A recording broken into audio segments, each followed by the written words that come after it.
கவலை இல்லாம colour print பண்ணுங்க, அதுவும் மிக குறைஞ்ச விலையில. Epson Eco Tank printers. இது வெறும் ஃபேபுலஸ் இல்ல, இது டோட்டலி பிரிண்டபிளஸ். அன்றைய திருநெல்வேலி மாவட்டம், இன்றைய தென்காசி மாவட்டத்தில் குருவிகுளம் ஒன்றியத்தில் இளையரசனேந்தல் குறுவட்டத்திற்கு உட்பட்ட 12 ஊராட்சிகளை தூத்துக்குடி மாவட்டத்தில் உள்ள கோவில்பட்டி வட்டத்துடன் 2008ஆம் ஆண்டு இணைக்கப்பட்டது. ஆனால் இந்த 12 ஊராட்சிகள் உடைய உள்ளாட்சி நிர்வாகம் அது தொடர்ந்து குருவிகுளம் ஒன்றியத்துடன் தான் இணைந்து செயல்பட்டது. அப்பொழுது இந்த குருவிகுளம் ஒன்றியத்துக்கு உட்பட்டுதான் இந்த 12 ஊராட்சிகளும் இணைந்து செயல்பட வேண்டும் என்று அரசாங்கம் ஒரு முடிவு எடுத்தது. இதனால் நிர்வாகத்தில் இரட்டை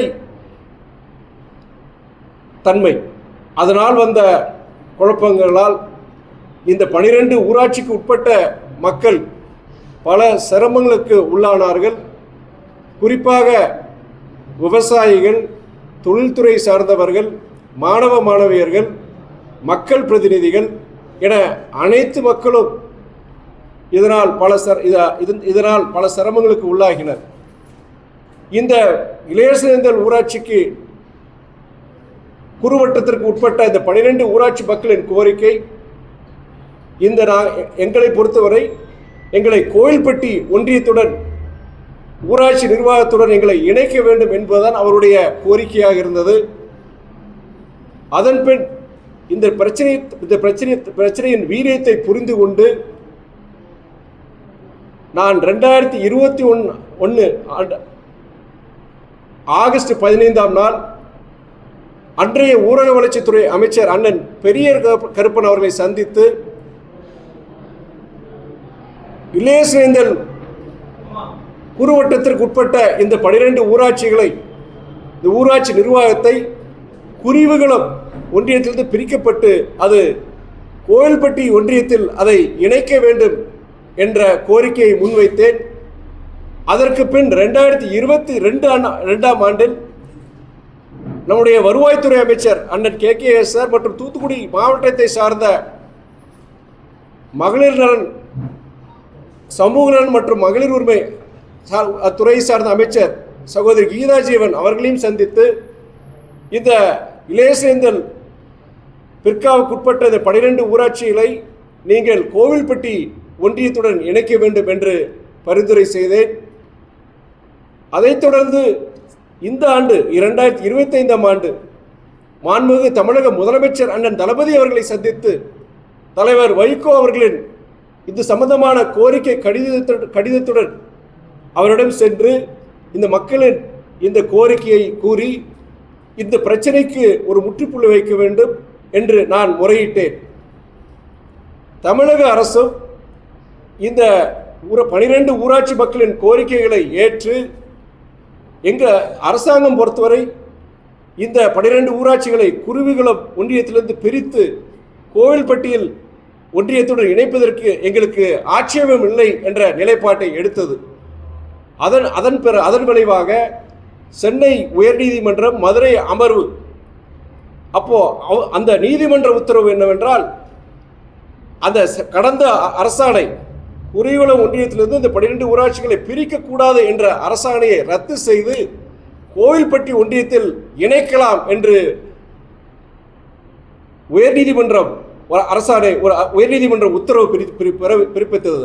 அதன் விளைவாக இப்போ சில வாரங்களுக்கு முன்பு தமிழக அரசு ஒரு அரசாணை, அதில் இந்த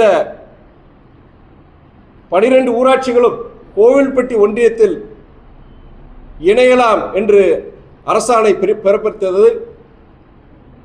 மறுமலர்ச்சி திராவிட முன்னேற்ற கழகம் மற்றும் அதன் தலைவர் வைகோ அவர்களுடைய கோரிக்கை நிறைவேற்றப்பட்டுள்ளது.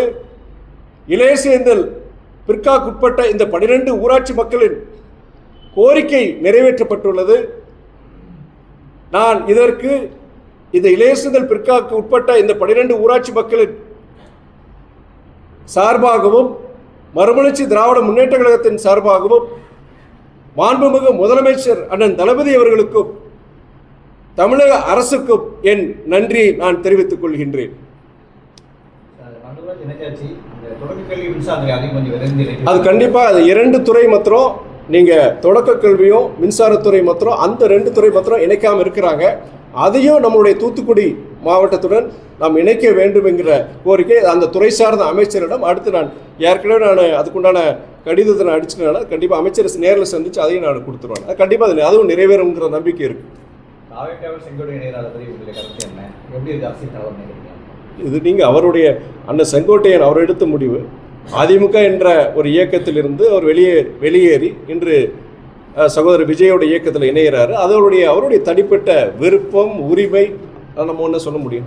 அதனால பலம் நினைக்கிறீங்களா தாவேகளுக்கு? இல்லை பலம், அது பலமா பலவீனமாங்கிறது அது நீங்கள் அடுத்து தேர்தல் வருது, அந்த தாவேக்கு அந்த இயக்கம் பெறுகின்ற மக்களுடைய வாக்குகளாக இருக்கட்டும், வெற்றிகள், அதை வச்சு நம்ம சொல்ல முடியும். அதிமுக பாஜக அதுவும் இந்த பாஜக வேலை தான் இருக்குன்னு தீர்மானம் சொல்றாங்க.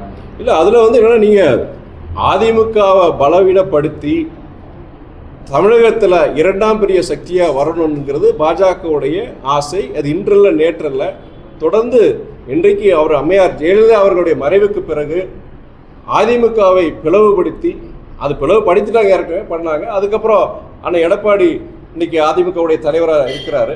இருந்தாலும் அதிமுக பலவீனப்பட்டு அதற்கு பதிலாக ஒரு மாற்று சக்தியாக பாஜக வர வேண்டும் என்கிறது அந்த இயக்கத்தோடையது. அதனால இதெல்லாம் நம்ம பார்க்கணும், அதில் மாற்று கருத்தே கிடையாது. நீங்கள் திமுக கூட்டணி இருக்கீங்க, நீங்கள் எப்படி தேர்தல் தனி சீட் உங்களுக்கு சிந்தனைக்கு வரீங்களா, இல்லை உதவி செஞ்சுருவீங்களா, இல்லை எவ்வளோ சீட்டு கேட்க வாய்ப்பு? இல்லை, நீங்கள் சீட்டு பொறுத்த வரைக்கும் நான் முடிவெடுக்க முடியாது. இயக்க தலைமை, கூட்டணி தலைமை, மாண்பு முதலமைச்சர் தளபதியோட அவங்க பேசி முடிவெடுப்பாங்க. சின்னம் பொறுத்த இருக்கிறேன்னா உங்களுக்கே தெரியும், ஒரு இயக்கத்தோடைய அடையாளம் அது, அதோடைய கொடியும் சின்னம் தான். அதன் பொறுத்த வரைக்கும் எங்களுடைய இயக்கத்தோடைய விருப்பம் என்னென்னா எங்கள் சின்னத்தில் நிற்கணுங்கிறது. அதுவே என்னென்னா கூட்டணி தலைமை கூட நம்ம எங்கள் இயக்கத் தலைவர் பேசுவாங்க, சுமூகமான ஒரு முடிவு கிடைக்கும் நாங்கள் எதிர்பார்க்குறோம். கோயில்பட்டியில் மாதிரி நிற்கிறது தொண்டர்கள் ஆசையாக இருக்குது, மக்கள் விருப்பமாக இருக்குது, அது நிறைவேற்றப்படலாம். நீங்கள் தொண்டர்களுடைய ஆசை, நீங்கள் அதை இங்கே இருக்கிற நிர்வாகிகள் தலைமைக்கு அவங்க பரிந்துரை பண்ணுவாங்க, தலைமை அது முடிவெடுப்பாங்க. நீங்கள் ஒவ்வொரு இடத்துல இருக்க கட்சிக்காரங்க இங்கே நமக்கு சீட்டு வாங்க நினைப்பாங்க. அதான் அதுக்கு அந்த அந்த அந்த மாவட்ட அந்த தொகுதியை சார்ந்த இயக்க நிர்வாகிகள், மாவட்ட செயலாளர்கள் அவர் தலைமைக்கு சொல்லுவாங்க. இனியும் அதெல்லாம் அதுக்குண்டான பேச்சுவார்த்தை இதை ஆரம்பிக்கணும். நீங்கள் சொல்கிற மாதிரி இனி கொஞ்சம் அதுக்குண்டான நேரம் படும்போது உண்மையிலே இந்த பகுதியை சார்ந்த மதிமுக நிர்வாகிகள் அப்படி ஒரு விருப்பம் தெரிவித்தாங்கன்னா கண்டிப்பாக அது தலைமை அதை பரிசீலனை பண்ணுவோம். எஸ்ஐஆருக்கு ஆதரவு கொடுத்த முதல்ல எடப்பாடி பழனிசாமி நெல் ஈடுபடுறதுக்கு மெட்ரோ திட்டத்துக்கு எந்த ஒரு ஆதரவு கொடுக்கல அப்படின்னு சிஎம் குற்றச்சாட்டு. இல்லை, எஸ்ஐஆருக்கு தமிழகத்தில் இருக்கிற அனைத்து ஜனநாயக சக்திகளும் எஸ்ஐஆர் எதிர்க்கிறாங்க. எஸ்ஐஆர் ஏன் எதிர்க்கிறோம் அதையும் நான் சொல்லிடுறேன் பலமுறை. எஸ்ஐஆர் நாங்கள் எதிர்க்கல, எஸ்ஐஆர் எப்படி அதை அமல்படுத்துகிறாங்க.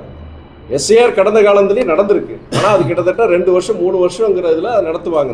அது பேர் இன்டென்சிவ் ரிவிஷன், அது சிறப்பு தீவிர திருத்தம். அது நீங்கள் 1 மாதத்துலேயோ 2 மாதத்துலையும் முடிக்க முடியாது. இப்போ இப்படி ஒரு ஒரு ஒரு கால நெருக்கடியில் இது செய்யும் பொழுது அது என்ன நோக்கத்துக்காக இந்த எஸ்ஐஆர் இருக்குது? தகுதியான வாக்காளர்கள் அதில் அந்த வாக்காளர் பட்டியல் இடம்பெறணும், தகுதி இல்லாத வாக்காளர்கள் அதில் இருக்கக்கூடாது, அப்படி நோக்கம். இப்படி ஒரு நெருக்கடியான ஒரு இதில் பண்ணும்போது கண்டிப்பாக அது நோக்கம் நிறைவேறாது. இதில் என்னென்ன குறிப்பாக சொல்லணும்னா, இந்த பிஎல்ஓஸ் பூத் லெவல் ஆஃபீஸர்ஸ் தேர்தல் இந்த இதில் ஈடுபடுற அதிகாரிகள் பொறுத்த வரைக்கும் அவங்களே பல பேர் மன அழுத்தத்துக்கு உள்ளாகி கிட்டத்தட்ட இது வரைக்கும் 16 பேர் இறந்துருக்காங்க இந்தியா முழுவதும். நீங்கள் வெஸ்ட் பெங்கால்லையும் சரி, குஜராத்லேயும் சரி, இங்கே உத்தரப்பிரதேசில், நம்ம தமிழ்நாட்டில் கிட்டத்தட்ட 16க்கும் மேற்பட்ட அதிகாரி இந்த மாதிரி இதில் ஈடுபட்டிருக்க அரசு அதிகாரிகள் இறந்துருக்கிறாங்க. கடுமையான மன உளைச்சலுக்கு 5 மணி வரைக்கும் 6 மணி வரைக்கும் அவங்க அலுவலக வேலைகளை முடிச்சுட்டு அதுக்கப்புறம் இந்த நீங்கள் தேர்தல் இந்த படிவங்களை எடுத்துகிட்டு கொண்டு போய் ஜனங்கிட்ட கொடுக்குற செய்கிறது. அதுவுமே இத்தனை 1 மாதத்துக்குள்ளே முடிக்கணும்னா ஒரு நாளைக்கு கிட்டத்தட்ட 100-200 ஃபார்ம்னாச்சும் அவங்க நிரப்பி அவங்க கொடுக்கணும். அவங்க இதில் பல்வேறு அந்த மன உளைச்சலுக்கு உள்ளாகி அதிகாரிகள் சில வாரங்களுக்கு முன்பு வருவாய்த்துறை அதிகாரிகள் நாங்கள் பண்ண முடியாதுன்னு சொல்லி அவங்க எதிர்ப்பு தெரிவித்தாங்க. இருந்த போதிலும் என்னென்னா இன்றைக்கி இருக்கிற தேர்தல் ஆணையத்தோட இதுபடி சரி நம்ம செஞ்சு கொடுக்குறோங்கிற ஒரு வேறு நிர்பந்தத்தில் அவங்க செய்கிறாங்க. இதில் எந்த நோக்கத்துக்காக இந்த எஸ்ஐஆர் இருக்கோ அது ஒரு நோக்கம் நிறைவேற போகிறது இல்லை. அது இல்லாமல் இருக்கிற வருவாய்த்துறை அதிகாரிகள் இருக்கட்டும், இல்லாட்டி அங்கன்வாடியில் இருக்கிறவங்க வேலை செய்கிறவங்க பணிபுரிவங்களாக இருக்கட்டும், ஆசிரியர்களாக இருக்கட்டும், பல பேர் இதில் ஈடுபட்டு இருக்கிற பூத் லெவல் ஆஃபீஸர்ஸ் பொறுத்த வரைக்கும் கடுமையான மன உளைச்சலுக்கு ஆயிருக்கிறேன். அவங்கள பற்றி நீங்கள் நினைக்கணும். நீங்கள் 1 நாள் 2 நாளில் 1 மாதம் இது அப்படியே தொடராக போகுது. அடுத்து இந்த 4ஆம் தேதிக்குள்ளே கொடுத்தாங்கன்னா அதுக்கப்புறம் சரி பார்க்கணும், செய்யணும். இது ஒரு எப்படி இதை அமல்படுத்துகிறாங்க அதை தான் நாங்கள் எதிர்க்கிறோம். அதிமுக பொறுத்த வரைக்கும் அதுக்கு ஆதரவு தெரிவிச்சிருக்காங்க. இந்த எஸ்ஐஆர் முயற்சிக்கு ஆதரவு தெரிவிச்சிருக்கிறாங்க. அதுவும் இன்னொன்று என்னென்னா, நீங்கள் மெட்ரோ ரயில் பொறுத்த வரைக்கும் பாஜகவுடைய அவங்க சட்டமன்ற உறுப்பினர் சகோதரி வானதி சீனிவாசன் அவங்களே சொல்லியிருக்கிறாங்க, நாங்கள் அதிமுக பாஜக ஆட்சிக்கு வந்தால் நாங்கள் மெட்ரோ ரயில் திட்டத்தை மதுரையிலையோ கோவையிலையோ நாங்கள் நிறைவேற்றுவோம்னு சொல்லியிருக்காங்க. அப்போனா பிற கட்சிகள் ஆண்டா நீங்கள் நாங்கள் கொடுக்க மாட்டீங்களா? அதுலேயே அவங்களுடைய அரசியல் காழ்ப்புணர்ச்சியை வெளிப்படுத்தியிருக்கிறாங்க. இதை நான் அன்றைக்கி கிட்டத்தட்ட போன வாரமே சொல்லியிருந்தேன் நான். அதான் இது என்னென்னா, நீங்கள் இதெல்லாம் அவர் அண்ணன் எடப்பாடி இது சொல்லணும். அவர் இன்னைக்கு தமிழ்நாட்டில் எதிர்க்கட்சி தலைவர் உட்காந்துருக்கிறார்.